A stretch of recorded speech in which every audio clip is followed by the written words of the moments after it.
नमस्कार। राम गुलाम राय online classes में एक बार पुनः आप सबका स्वागत है। इसके प्रीवियस वीडियो में हम लोग पढ़ रहे थे धातु के अयस्क और खनिज के बारे में पढ़े थे और कुछ धातु के अयस्कों के बारे में हम लोगों ने चर्चा किया था। अब इसके बाद से हमको इसी में आगे पढ़ना है धातु कर्म पढ़ना है, मेटलर्जी क्या होता है, उसी से रिलेटेड फिर धातु कर्म को करने की क्या क्या विधि होती है, उनके क्रमों के बारे में हम जानेंगे। अब इसमें जानेंगे प्रकृति में धातुओं की उपस्थिति। प्रकृति में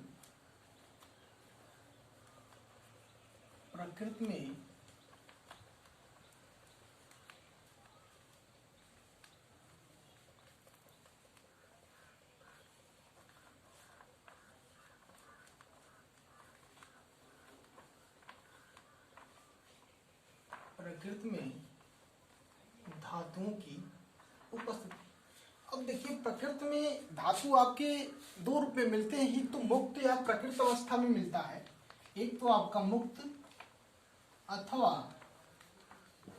प्रकृत अवस्था में ही मिलता है, जो आपको नेचर के रूप में आप प्राप्त करते हैं। एक संयुक्त अवस्था में होता है। एक क्या होता है? संयुक्त अवस्था में होता है। तो जो आपको मुक्त अथवा प्रकृत अवस्था में होता है, एक संयुक्त अवस्था में होता है। यानी प्रकृति में धातुओं की उपस्थिति दो प्रकार से होती है, मुक्त अवस्था और आपका संयुक्त अवस्था। जैसे यहाँ पे लोहा कापर, गोल्ड, सिल्वर इत्यादि। गोल्ड और क्या सिल्वर, ये सब आपके क्या आएंगे? ये आपके सब मुक्त अथवा प्रकृत अवस्था में आएंगे। तो प्रकृति में धातुओं की उपस्थिति में आपने जाना ये दो प्रकार की होती है, एक तो मुक्त या प्रकृति अवस्था में, एक क्या होता है संयुक्त अवस्था में। जब दो तत्व मिले रहते हैं तो वहां पे संयुक्त स्थिति में धातु होती है। अब इसके बाद से आप जानेंगे मेटलर्जी क्या होता है, धातु कर्म क्या होता है। इसके बाद आपको जानना है धातु कर्म क्या होता है। भी नहीं चल रहा है। धातु कर्म क्या है? चल नहीं रहा है कोई भी मार्कर। धातु कर्म क्या है? मार्कर वहां पर होगा। धातु कर्म क्या है? चलिए ठीक है। इसके बाद क्या होता है कि धातु कर्म के बारे में जानना है कि धातु कर्म क्या होता है, मेटलर्जी क्या होता है, इसके बारे में जानना है। अयस्क से ओर्स से शुद्ध धातु प्राप्त करने की क्रिया को जो प्रोसेस आप लगाते हैं, किसी भी ओर्स से आपको जब धातु प्राप्त करते हैं, जो विधि आप अपनाते हैं, उन समस्त विधियों को ही हम क्या कहते हैं? मेटलर्जी कहते हैं। यानी अयस्क से शुद्ध धातु प्राप्त करने की क्रिया को हम क्या कहते हैं? धातु कर्म कहते हैं। अब ये किन किन क्रमों में होता है, इनको हम जानेंगे। ये किस प्रकार से होता है। इसका पहला क्रम होता है अयस्क का सांद्रण। अयस्क का सांद्रण। दूसरा होता है अयस्क का सांद्रण। दूसरा होता है निस्तापन, कैल्सिलेशन, निस्तापन। तीसरा होता है भर्जन।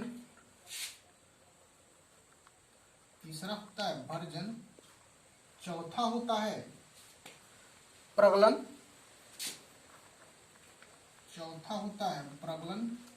पांचवा होता है धातु का शोधन। पांचवा क्या होता है? धातु का शोधन। ये 5 क्रम होते हैं जिसे आप क्या कहते हैं? अयस्क से शुद्ध धातु प्राप्त करते हैं। क्या क्या होता है? अयस्क का सांद्रण, निस्तापन, भर्जन, प्रगलन, धातु का शोधन। इन विधियों को प्रयोग करके हम किसी भी अयस्क से शुद्ध धातु हम प्राप्त करते हैं। अब हम इसको बारी बारी से एक एक अयस्क का सांद्रण को बारे में जानेंगे कि इसमें क्या करते हैं, अयस्क का सांद्रण कैसे करते हैं। अब इसके बारे में हम जानेंगे। अब इसके बाद से अयस्क का सांद्रण, पहला धातु कर्म में क्रिया होता है अयस्क का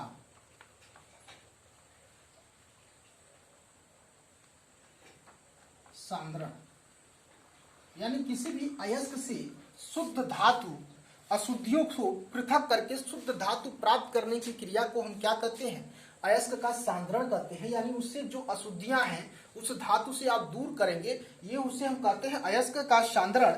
इसे ये तीन विधियों से क्या होती है, पृथक होती है। पहला है गुरुत्वीय पृथक्करण विधि, गुरुत्वीय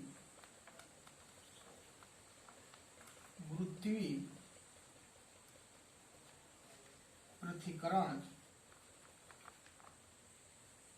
विधि। दूसरा है चुंबकीय पृथक्करण विधि। दूसरा है चुंबकीय पृथक्करण विधि। तीसरा है फेन प्लवन विधि।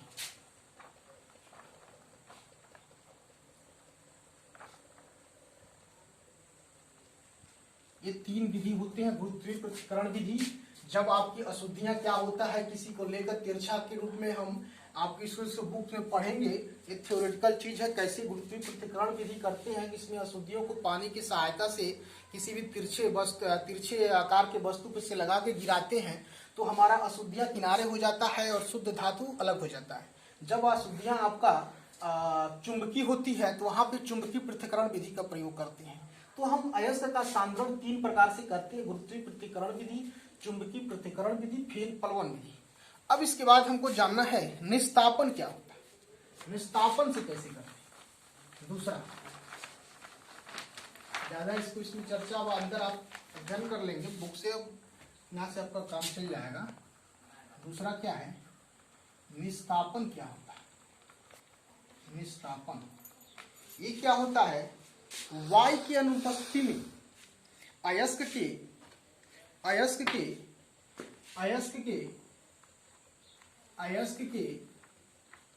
वायु की अनुपस्थिति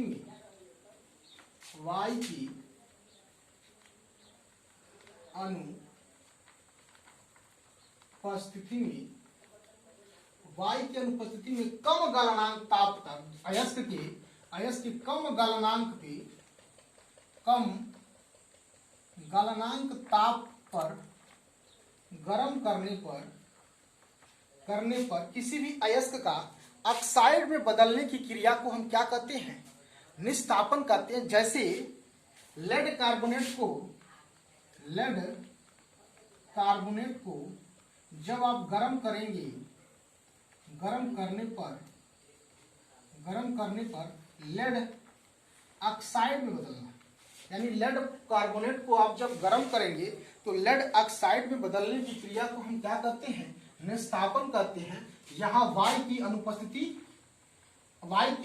होती है और एक गर्म तब करते हैं कि इस अयस्क के कम जो इसकी मेल्टिंग पॉइंट है उसके नीचे के ताप पे गर्म करके इसको ऑक्साइड में बदलने की जो क्रिया होती है, इस क्रिया को हम क्या कहते हैं, निस्तापन कहते हैं। इस क्रिया को हम क्या कहते हैं, निस्तापन कहते हैं। अब इसके बाद से आपका है भर्जन क्या होता है। भर्जन क्या,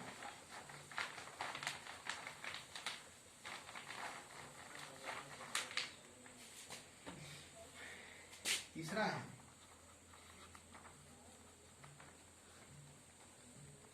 भर्जन। इसके बारे में जानना है, ये क्या है, ये किसी भी अयस्क को वायु की उपस्थिति में उसके द्रवणांक के उसके मेल्टिंग पॉइंट से कम ताप तक गर्म करके किसी भी अयस्क को ऑक्साइड में बदलने की क्रिया को हम क्या कहते हैं, वर्जन करते हैं। जैसे कॉपर सल्फाइड अयस्क है, इसको हम क्या करें, उसके द्रवणांक से नीचे के ताप पे गर्म करके इसको कॉपर ऑक्साइड में जो बदलते हैं, इस क्रिया को ही हम क्या कहते हैं, वर्जन कहते हैं। यानी यहाँ पे क्या होता है, किसी भी अयस्क में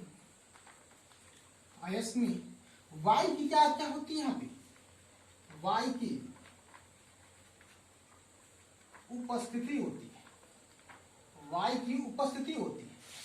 और क्या होता है, द्रवणांक यानी मेल्टिंग पॉइंट, द्रवणांक ताप से कम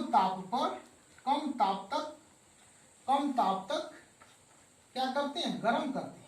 तो क्या होता है, अयस्क हमारा क्या होता है, ऑक्साइड में परिवर्तन होने की क्रिया को हम क्या कहते हैं, किसी भी अयस्क को ऑक्साइड में परिवर्तन होने की क्रिया को उसके द्रव्यांश से कम ताप पे गर्म करने पर वह अयस्क ऑक्साइड में परिवर्तन हो रहा है वायु की उपस्थिति में, तो इस क्रिया को हम क्या कहते हैं, वर्जन कहते हैं। जैसे यहाँ पे क्या है, कॉपर सल्फाइड है, कॉपर सल्फाइड है, जब आप इसे गर्म करते हैं इसके मेल्टिंग पॉइंट से कम ताप पर गर्म करने पर वायु के प्रेजेंस में, तो ये क्या होता है, कॉपर ऑक्साइड के रूप में परिवर्तन होता है। इसी क्रिया को हम क्या कहते हैं, वर्जन कहते हैं। अब इसके बाद आपको जानना है कि रोस्टिंग क्या होता है। वर्जन रोस्टिंग तो जान गए, अब आप इसको जानना है प्रगलन क्या होता है, इस मेल्टिंग क्या होती है, प्रगलन।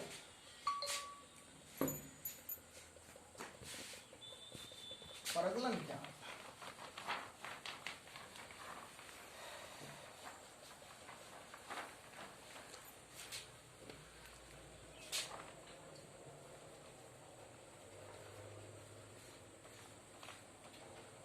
प्रगलन क्या होता है। प्रगलन की क्रिया में क्या होती है, इस प्रक्रिया में क्या होती है, धातु कोक एवं फ्लस्क की उपस्थिति में किसी भी द्रव्यांश के ऊपर के ताप पर गर्म करने पर जिससे शुद्ध धातु प्राप्त होता है, इस प्रक्रिया को हम क्या कहते हैं, प्रगलन कहते हैं। इसमें धातु कोक फ्लस्क की उपस्थिति में किसी भी अयस्क को उसके मेल्टिंग पॉइंट से ऊपर के ताप पर जब हम गर्म करते हैं तो उस क्रिया में जो शुद्ध धातु प्राप्त होती है, तो जो प्राप्त होता है, इसी क्रिया को हम क्या करते हैं, प्रगलन कहते हैं। प्रगलन कहते हैं। अब इसके बाद से आपको जानना है, ये अब आपको एक चीज हम बता दें, गैंग क्या होता है।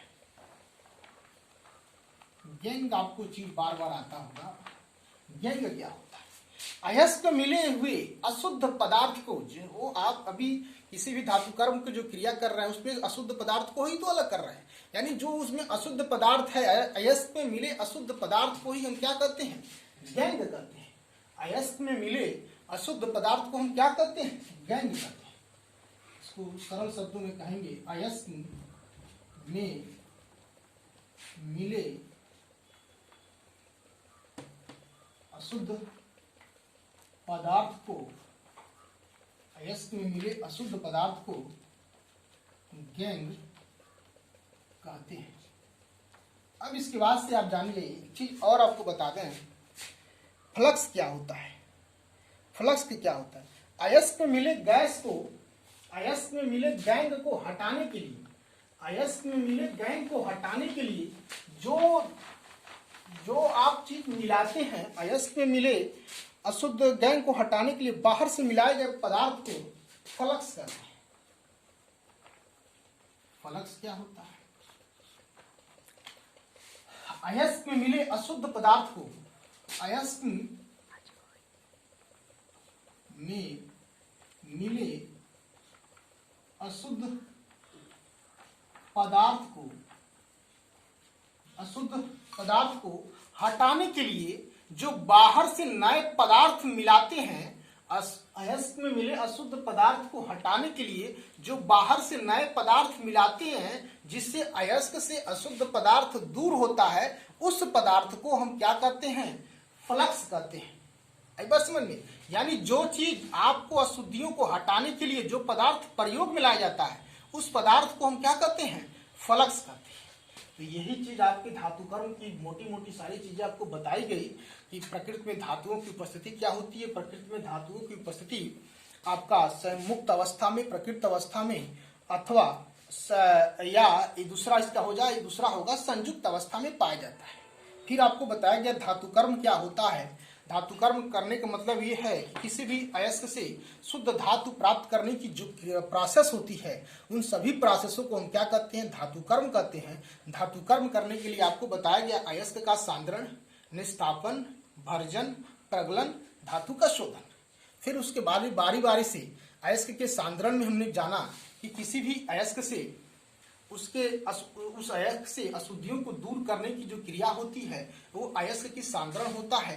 अभी इसको हमने आपको 3 प्रकार से बताया, गुरुत्वीय पृथक्करण विधि, चुंबकीय पृथक्करण विधि, फेन पलवन विधि की सहायता से किस प्रकार से अशुद्धियों को दूर किया जाता है। फिर उसके बाद से आपका आता है निस्तापन, यानी किसी भी अयस्क से अशुद्ध पदार्थ को उसके कम ताप तक उस अयस्क से कम ताप तक गर्म करके वायु की अनुपस्थिति में किसी भी अयस्क को ऑक्साइड में परिवर्तन करने की क्रिया को क्या कहते हैं? निस्तापन कहते हैं। यानी लेड कार्बोनेट को वायु की अनुपस्थिति में जब आप गर्म करेंगे तो लेड ऑक्साइड में परिवर्तित होता है। इस क्रिया को हम क्या कहते हैं? कैल्सिलेशन, निस्तापन कहते हैं। अब इसके बाद आता है वर्जन, यानी किसी भी अयस्क को वायु की उपस्थिति में उसके मेल्टिंग पॉइंट से, उसके द्रवणांक से कम ताप तक गर्म करते हैं और गर्म करने के बाद से वह ऑक्साइड में जो परिवर्तित होता है, इस क्रिया को हम क्या कहते हैं? वर्जन कहते हैं। जैसे आपका कॉपर सल्फाइड है, जिसको गर्म करेंगे वायु के प्रेजेंस में तो क्या हो जाएगा? कॉपर ऑक्साइड में बदल जाएगा। ठीक है। फिर इसके बाद से आपका बताते हैं, फिर इसका प्रगलन क्या है? स्मेल्टिंग क्या? किसी भी धातु कोक और फ्लक्स की उपस्थिति में किसी भी अयस्क से अशुद्ध पदार्थ के दूर करने की जो क्रिया होती है वो प्रगलन होती है। फिर इसके बाद आपको हमने बताया गैंग क्या होते हैं? अयस्क में मिले हुए किसी भी अयस्क में जो अशुद्ध पदार्थ मिले होते हैं उसी को हम क्या कहते हैं? गैंग कहते हैं। और इसके बाद आपको बताया गया है अयस्क में मिले अशुद्धियों को दूर करने के लिए, अयस्क में मिले अशुद्धियों को दूर करने के लिए जो अलग से पदार्थ मिलाया जाता है उसी को हम क्या कहते हैं? फ्लक्स कहते हैं। इस तरह से धातु कर्म के बारे में आपको बताया गया है। अब इसमें थोड़ा सा धातु के बारे में आपको जानना होगा। इस धातु के बारे में इसको बता के इस चैप्टर को क्लोज करेंगे। इसके बारे में आप अपने पुस्तक के माध्यम से अध्ययन कर सकते हैं। अध्ययन करिएगा, उसमें जो चीज़ आपको पढ़ेंगे तो कुछ आपको जो चीज़ यहाँ क्लियर नहीं हो रहा है तो पढ़ने से आपको क्लियर हो जाएगा। बहुत बहुत धन्यवाद। नमस्कार। ओके।